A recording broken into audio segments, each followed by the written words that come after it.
guys, Helen Hart-Smith here from the Heart of the Witch's Path YouTube channel, coming to you with my video response for this week's question for the YouTube Pagan Challenge 2016.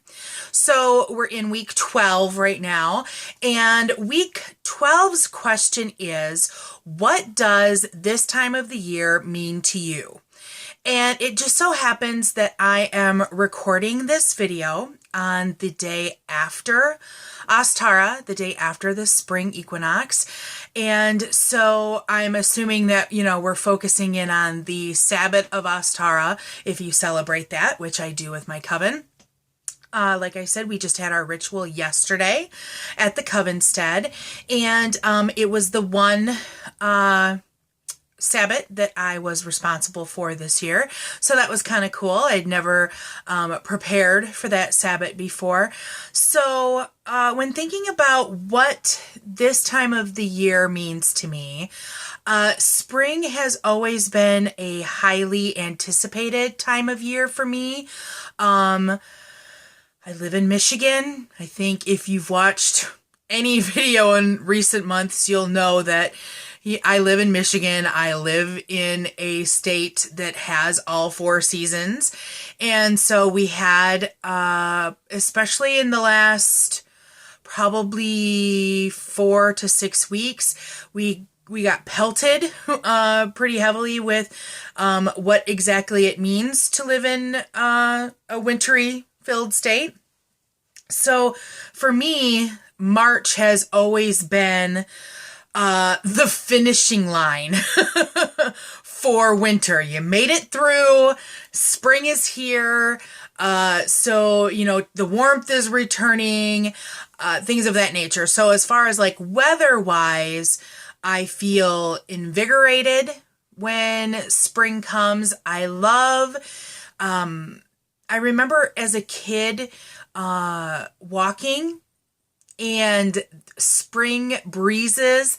I loved the feel of spring breezes. I loved wearing a lighter jacket. I loved wearing less layers. There's a certain smell to the air in spring that I really identify with. And I wonder if it's because I was born in the spring. I mentioned in last week's video that I was born in April. I'm an April baby.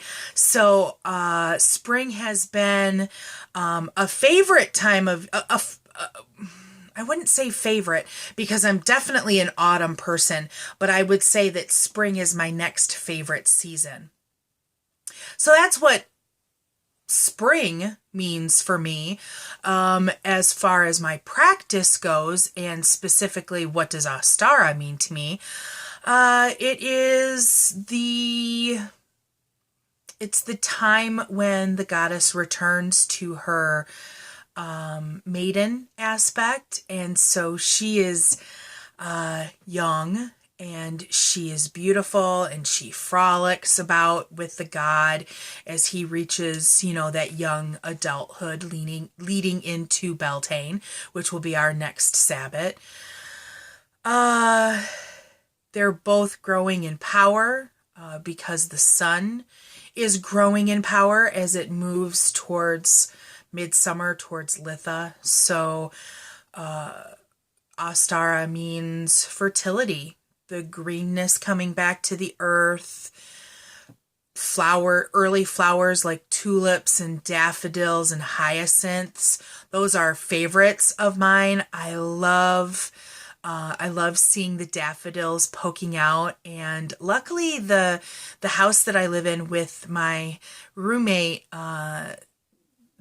it's a rental unit, and so our landlord lived in this house prior to us living here.